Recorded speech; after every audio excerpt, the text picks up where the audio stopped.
Nifty is marginally on the lower side, down about 1 point, but really one has to say it's a flat sort of opening. And just look at the last 30 minutes. We've not done anything.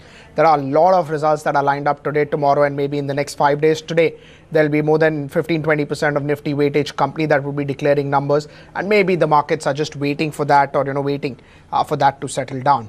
Let's look at the banking names that will come out with numbers today. So we'll have Kotak, we'll have HDFC Bank that will be declaring numbers.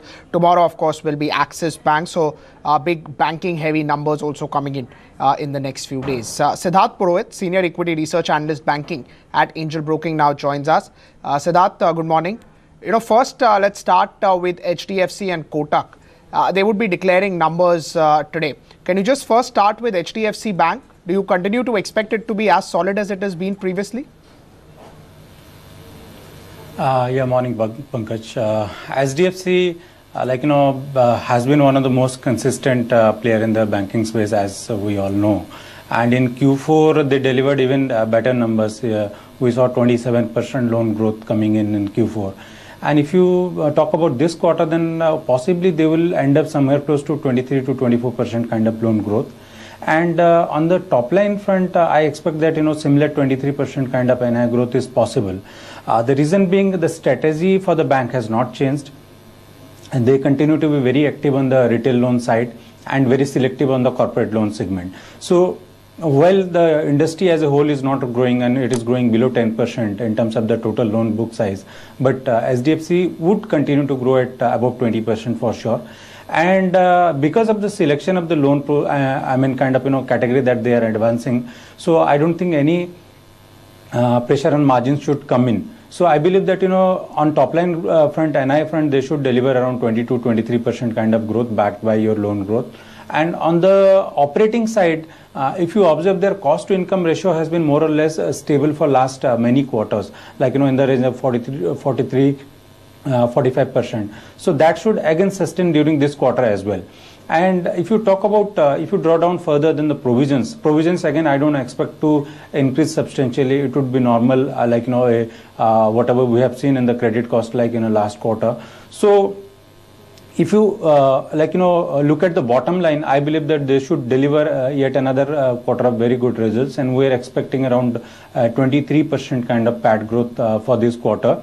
Which should be close to 3,300 crores in absolute number.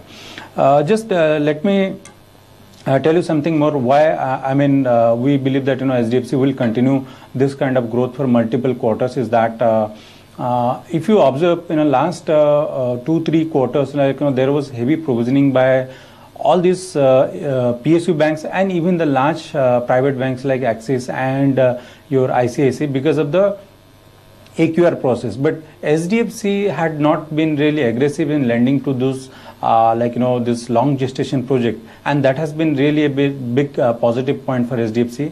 And by that they have been able to kind of basically protect their capital, and now they're well capitalized to capture on the further growth. If you again draw down Pankaj, their balance sheet, they are almost equally distributed and largely kind of depend on the retail side, which is if you observe the last result by few of these private sector banks, the retail growth has been quite decent. It has been growing more than 20% for the industry and for the large and large partly driven by the mortgage loans and auto loans, where SDFC itself is a very significant player. So I believe that more or less SDFC will not have any sort of trouble going ahead, and it will continue for say more than 20-25% kind of growth. And right. I was just looking at the last 2-3 quarters. Yeah. I was just looking at the last 2-3 quarters. So fee income growth has not been as high as the NII or the loan growth. Are you worried about that because fee income was earlier driving their growth, or do you believe it will largely over quarters moderate itself? See, fee income has to some extent moderated, Pankaj, if you see, but probably the same run rate should continue. Now, what is that, possibly they might have tried to waive up certain, this processing fees and all because of competitive intensity, but certainly I don't see that trend, going down substantially. Fee income will continue to be a big part of their total overall revenue, that I agree, but I don't see it's a very big risk of, that declining going ahead. Now, Pankaj, I just thought of adding you one more point that why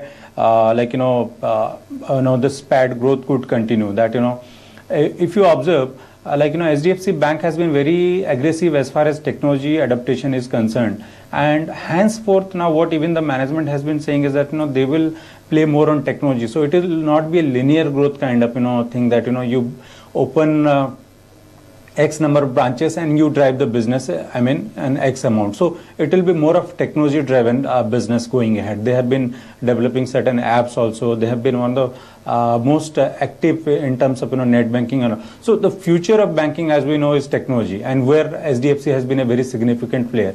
So I believe that going ahead, the incremental cost for SDFC could be much lower than what other banks we are seeing. So while you might see that the loan growth will be in the range of 20-25%, it is quite possible that that entire income growth, if provision doesn't improve, then should flow into the PBT and hence PAT. So that is what is big trigger for, or maybe strength for SDFC Bank. So I believe that even if fee income moderates to some extent, all these things should take care of, this operating cost should take care of the bottom line growth, and there is no point of worry. We have not seen any kind of point of worry as far as growth is concerned for SDFC Bank. Right. Yeah. Axis Bank declares numbers tomorrow. What's your view? That will be an important one for the sector.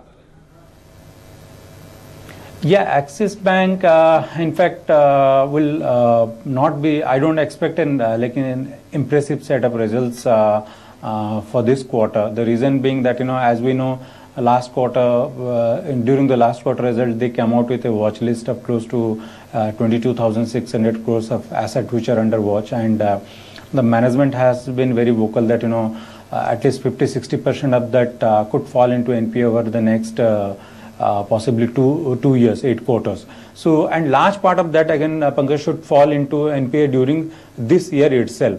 And again, if you just draw down, then possibly during the Q1 and Q2 of this year. So while it is very difficult to catch that during which quarter those all will be taken as NPA, but it is very sure that large part of slippages should be visible in this quarter, Q1 and Q2. So I'm not expecting any sort of improvement in the bottom line, but what possibly will lead is that they will continue to grow very strong on the balance sheet side. There is no doubt about it. They are also quite aggressive in the retail front, and of late they have rather been more aggressive compared to what they had been doing earlier. So business growth will be there in excess of 20%. I believe that is possible. In that, NII growth will grow. But what I believe is that whatever benefit the bank will generate, or in terms of other income also, they will try to increase the provisioning coverage ratio. And also due to these slippages, there will be sharp rise in provisioning on a YY basis. So I believe that the bottom line may not impress, and we might see a kind of almost flat kind of numbers on a PAT level for this quarter. And on asset quality, I believe you can expect another 50 to 70 basis point kind of jump in the gross NP level, and that's what we are expecting for this quarter. So possibly what we will watch out, Pankaj, during this quarter for Axis Bank is that whether the management is really adding some more accounts to the watch list. As they had said, possibly there won't be. So if that happens, then possibly there will be a negative point. Otherwise, I don't think anything surprising will happen, because we already know the stress level for the bank.